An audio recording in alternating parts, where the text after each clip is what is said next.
ಸನ್ಮಾನ್ಯ ಸಭಾಧ್ಯಕ್ಷರೇ, ಶಿಕ್ಷಣ ಇಲಾಖೆ ಇವತ್ತು ಪ್ರಾಥಮಿಕ ಮತ್ತು ಪ್ರೌಢಶಾಲಾ ಇಲಾಖೆಯಲ್ಲಿ 60,000ಕ್ಕಿಂತ ಹೆಚ್ಚು ಶಿಕ್ಷಕರ ಕೊರತೆ ಇದೆ. ಲಕ್ಷಾಂತರ ಮಕ್ಕಳು ಇವತ್ತು ಶಿಕ್ಷಣದಿಂದ ವಂಚಿತರಾಗಿದ್ದಾರೆ. ಹೈಸ್ಕೂಲ್ನಲ್ಲಿ ಸುಮಾರು 45,179, ಒಟ್ಟು 60,000 ಮಕ್ಕಳು ಇದ್ದಾರೆ. ನೀವು ಈ ಶಿಕ್ಷಣ ಇಲಾಖೆಯಲ್ಲಿ ಟ್ರಾನ್ಸ್ಫರ್ ಮಾಡತಕ್ಕಂಥದ್ದು ನಿಮ್ಮ ಮುಖೇನ ಸರ್ಕಾರವನ್ನ ಕೇಳಬಯಸ್ತೇನೆ. ಮಾಡಿ ಮೇ ಒಳಗಡೆ ಯಾವ ಟೀಚರ್ನ ಎಲ್ಲಿ ಬೇಕೋ ನೀವು ಟ್ರಾನ್ಸ್ಫರ್ ಮಾಡಿ. 1ನೇ ತಾರೀಕಿಂದ ಶಾಲೆಗಳು ಪ್ರಾರಂಭ ಆಯ್ತವೆ. 1ನೇ ಕ್ಲಾಸಿಗೆ ಹೋದ್ರೆ ಸರ್ಕಾರಿ ಶಾಲೆಗಳಲ್ಲಿ ಮಕ್ಕಳು ರೂಮಲ್ಲಿ ಕುಳಿತು ವಾಪಸ್ ಬರಬೇಕು. ಸುಮಾರು 1 ತಿಂಗಳು 2 ತಿಂಗಳು ಇಡೀ ರಾಜ್ಯದಲ್ಲಿ ಆ ಪರಿಸ್ಥಿತಿ ಇದೆ. ನಿಮ್ಮ ಸರ್ಕಾರ ಬಂದಾದ ಮೇಲೆ ಇದು ಗ್ರಾಮೀಣ ಪ್ರದೇಶದಲ್ಲಿರ್ತಕ್ಕಂಥದ್ದಲ್ಲಿ ಸುಸಜ್ಜಿತವಾದ ಶಾಲೆಗಳು ಎಷ್ಟಾಗಿದೆ ಬಂದು ನೋಡಿ. ನನ್ನ ಕ್ಷೇತ್ರದಲ್ಲಿ 4 ಶಾಲೆಗಳನ್ನ ನನ್ನ ಶಾಸಕರ ಅವಧಿನಲ್ಲಿ ಕಟ್ಟಿಸಿದ್ದೇನೆ ಸನ್ಮಾನ್ಯ ಸಭಾಧ್ಯಕ್ಷರೇ. ಅಲ್ಲಿ ಬುಕ್ ಲೈಬ್ರರಿ ಇದೆ, ಸೈನ್ಸ್ ಲೈಬ್ರರಿ ಇದೆ, ಕಂಪ್ಯೂಟರ್ ಲ್ಯಾಬ್ ಇದೆ, ರೋಬೋಟ್ ಲ್ಯಾಬ್ ಇದೆ. ಯಾವುದೇ ಪ್ರೈವೇಟ್ ಶಾಲೆಗೆ ಇಂಥ ಅತ್ಯುತ್ತಮವಾಗಿ ಶಾಲೆಗಳನ್ನು ಕಟ್ಟಿಸಿದ್ದೇವೆ. ನೀವು ಪ್ರಾಥಮಿಕ ಶಾಲೆಯ ಶಿಕ್ಷಕರದ ಕೊರತೆ ಇದೆ. 1 ಮಕ್ಕಳಿಗೆ 30 ಮಕ್ಕಳಿಗೆ ಒಬ್ಬರಂತೆ ನೀವು ಶಿಕ್ಷಕರನ್ನ ಕೊಡಬೇಕು. ಇಡೀ ರಾಜ್ಯದಲ್ಲಿ ಯಾವುದಾದ್ರೂ ಒಂದು ಶಾಲೆಯಲ್ಲಿ ನಿಮ್ಮ ಶಿಕ್ಷಕರ ಅನುಪಾತದಂತೆ ಕೊಟ್ಟಿದ್ದೀರಾ ಅಂತಕ್ಕಂಥದ್ದು ಒಂದು ಶಾಲೆಯಲ್ಲಿ ತಾವು ತೋರಿಸಿ, ಒಂದು ಶಾಲೆಯಲ್ಲಿ ತೋರಿಸಿ. ಸನ್ಮಾನ್ಯ ಸಭಾಧ್ಯಕ್ಷರೇ, ಇವತ್ತು ನಾವು ಕಟ್ಟಿಸಿರ್ತಕ್ಕಂಥ ಶಾಲೆಯಲ್ಲಿ ಕರ್ನಾಟಕ ಪಬ್ಲಿಕ್ ಶಾಲೆ ಇಲಾಖೆಯ ₹100 ಹಣ ಇಲ್ಲ. ನಮಗೆ ಬಂದಂತ ಹಣದಲ್ಲಿ ಆ ಶಾಲೆಗಳನ್ನ ಸುಮಾರು ಒಂದು ₹30 ಕೋಟಿ ಸರ್ಕಾರಿ ಶಾಲೆಗಳನ್ನ ಕಟ್ಟಿಸಿರ್ತಕ್ಕಂಥದ್ದು. ಕನಿಷ್ಠ ಪಕ್ಷ ಅಲ್ಲಿ ಕಸ ಗುಡಿಸೋದಕ್ಕೂ ಒಬ್ಬ ಅಟೆಂಡರ್ ಕೊಡೋದಿಲ್ಲ, ಬಾತ್ರೂಮ್ ಕ್ಲೀನ್ ಮಾಡೋದಕ್ಕೂ ಒಬ್ಬರು ಅಟೆಂಡರ್ ಕೊಡೋದಿಲ್ಲ. ಇಡೀ ರಾಜ್ಯದಲ್ಲಿ ಬೆಂಗಳೂರು ನಗರದಲ್ಲೇ ಸರ್ಕಾರಿ ಶಾಲೆಗಳ ಸ್ಥಿತಿ ಇದಾದ್ರೆ ಗ್ರಾಮೀಣ ಪ್ರದೇಶದಲ್ಲಿ 60,000 ಶಿಕ್ಷಕರ ಕೊರತೆ ಇರತಕ್ಕಂಥ ಇದರಲ್ಲಿ ಎಲ್ಲಿ ನಮ್ಮ ಈ ರಾಜ್ಯದ ಮಕ್ಕಳಿಗೆ, ಬಡ ಮಕ್ಕಳಿಗೆ ಶಿಕ್ಷಣವನ್ನ ಕೊಡ್ತಕ್ಕಂಥದ್ದಲ್ಲಿ ಸಂಪೂರ್ಣವಾಗಿ ವಿಫಲ ಆಗಿದೆ.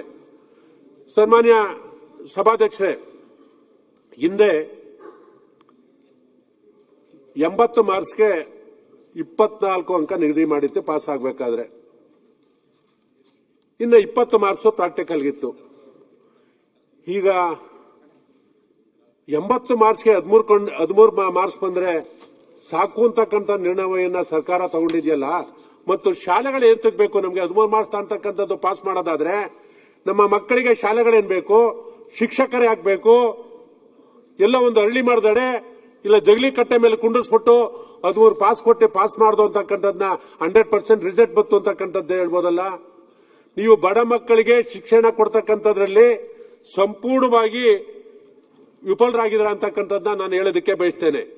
ಮೊನ್ನೆ ನಡೆದಂತ ಪ್ರಿಪರೇಟರಿ ಪರೀಕ್ಷೆಯಲ್ಲಿ 1,38,000 ವಿದ್ಯಾರ್ಥಿಗಳಲ್ಲಿ ಗೋಪಾಲ ಅವರೇ ಇನ್ನೆಷ್ಟು ಮುಗಿಸ್ಬಿಡಿ ಅಂತ ಕನ್ಕ್ಲೂಷನ್ ಮಾಡಿ. ಆಯ್ತಾಯ್ತು, 5 ನಿಮಿಷ 1,38,000 ವಿದ್ಯಾರ್ಥಿಗಳಲ್ಲಿ ಪಾಸ್ ಆಗಿರ್ತಕ್ಕಂಥ 63,000 ವಿದ್ಯಾರ್ಥಿಗಳು ಅಂತಕ್ಕಂಥದ್ದನ್ನ ಹೇಳೋದಕ್ಕೆ ಬಯಸ್ತೇನೆ. ನಾನು ಒತ್ತಾಯ ಮಾಡ್ತಕ್ಕಂಥದ್ದು ಬೆಂಗಳೂರು ನಗರ ಇರ್ಬೋದು, ಗ್ರಾಮೀಣ ಪ್ರದೇಶದಲ್ಲಿರ್ತಕ್ಕಂಥ ಶಾಲೆಗಳಿಗೆ ಮೂಲ ಸೌಕರ್ಯ ಕೊಡ್ತಕ್ಕಂಥದ್ದ ಕೆಲಸವನ್ನ, ಟಾಯ್ಲೆಟ್ಗಳನ್ನ ಕೊಡಬೇಕು. ಅಲ್ಲಿ ಹೆಣ್ಮಕ್ಳು ಸಹ ಇವತ್ತು ಇದು ಹೋಗ್ಬೇಕಾದ್ರೆ ಅಲ್ಲಿ ಶಾಲೆಯಿಂದ ಆಚೆ ಹೋಗ್ತಕ್ಕಂಥ ಪರಿಸ್ಥಿತಿ ನಿಮ್ಮ ಸರ್ಕಾರದಲ್ಲಿ ಒದಗಿ ಬಂದಿದೆ ಅಂತಕ್ಕಂಥದ್ದನ್ನ ಹೇಳೋದಕ್ಕೆ ಇಚ್ಛೆ ಪಡ್ತೇನೆ. ಎಲ್ಲೂ ಸುಸಜ್ಜಿತವಾದ ಶೌಚಾಲಯಗಳಿಲ್ಲ, ಗ್ರಂಥಾಲಯಗಳಿಲ್ಲ, ಸರಿಯಾದ ಕೊಠಡಿಗಳಿಲ್ಲ ಅಂತಕ್ಕಂಥದ್ದನ್ನ ಈ ಸಂದರ್ಭದಲ್ಲಿ ಹೇಳೋದಕ್ಕೆ ಬಯಸ್ತೇನೆ. ಸಿಬ್ಬಂದಿ ಕೊರತೆ ಈಗಾಗಲೇ ಹೇಳಿದ್ದೇನೆ. ಸನ್ಮಾನ್ಯ ಸಭಾಧ್ಯಕ್ಷರೇ, ಒಬ್ಬ ಟೀಚರ್ಸ್ಗೆ 12,000 ರೂಪಾಯಿ ಸಂಬಳ ಕೊಡ್ತೀರಾ ಸನ್ಮಾನ್ಯ ಸಭಾಧ್ಯಕ್ಷರೇ? ಹೈಸ್ಕೂಲ್ ಟೀಚರ್ಸ್ಗೆ, ಅತಿಥಿ ಶಿಕ್ಷಕರಿಗೆ 12,500 ರೂಪಾಯಿ ಕೊಡ್ತೀರಿ. ಕಾಲೇಜಲ್ಲಿ ಮಾಡ್ತಕ್ಕಂಥ ಶಿಕ್ಷಕರಿಗೆ 14,000 ರೂಪಾಯಿ ಕೊಡ್ತೀರಿ. ಅವ್ರಿಗೂ ಮದುವೆ ಆಗಿ ಮಕ್ಕಳಾಗಿ ಅವ್ರು ಹೆಂಗೆ ಸಂಸಾರ ಮಾಡೋದಕ್ಕೆ ಸಾಧ್ಯ ಸನ್ಮಾನ್ಯ ಸಭಾಧ್ಯಕ್ಷರೇ? ಕನಿಷ್ಠ ವೇತನ ಒಂದು 18,000 ರೂಪಾಯಿ ಆದ್ರೂ ಕೊಡ್ಬೇಕಲ್ವೇ ಸನ್ಮಾನ್ಯ ಸಭಾಧ್ಯಕ್ಷರೇ? ಇದನ್ನ ಒತ್ತಾಯವನ್ನ ಮಾಡ್ತೇವೆ. ನೀವು ಗ್ಯಾರಂಟಿಗಳನ್ನ ಘೋಷಣೆ ಮಾಡಿದ್ದೀರಾ, ಉದ್ಯೋಗಗಳನ್ನ ಸೃಷ್ಟಿ ಮಾಡಿ, ಉದ್ಯೋಗಗಳನ್ನ ಸೃಷ್ಟಿ ಮಾಡ್ತಕ್ಕಂಥದ್ಕೆ ಒತ್ತನ್ನು ಕೊಡಬೇಕು. ಈ ಸರ್ಕಾರ ಕೊಟ್ಟಿಲ್ಲ. ಏನು 50,000 ಉದ್ಯೋಗಗಳನ್ನ ಕೊಡ್ತೀವಿ ಅಂತ ಹೇಳಿದ್ರ, ಮುಂದಿನ ವರ್ಷ ಬಜೆಟ್ ನಲ್ಲಿ ನಮಗೆ ವಿಶ್ವಾಸ ಇದೆ ಯಾವ್ದು 56,000 ಯಾವ ಇಲಾಖೆ ತುಂಬ್ತೀರಾ ಅಂತಕ್ಕಂಥದ್ನ ಈ ಬಜೆಟ್ ನಲ್ಲಿ ಘೋಷಣೆ ಮಾಡಿ ಎಲ್ಲಿ ಹಣ ಮಡಗಿದ್ದೀರಾ, 56,000 ಪೋಸ್ಟ್ಗಳನ್ನ ಯಾವ್ಯಾವ ಇಲಾಖೆನಲ್ಲಿ ಕೊಡ್ತೀರಾ ಅಂತಕ್ಕಂಥದ್ದನ್ನ ಈ ಸಂದರ್ಭದಲ್ಲಿ ಹೇಳ್ಬೇಕು ಅಂತಕ್ಕಂಥದ್ದನ್ನ ಬಯಸ್ತೇನೆ.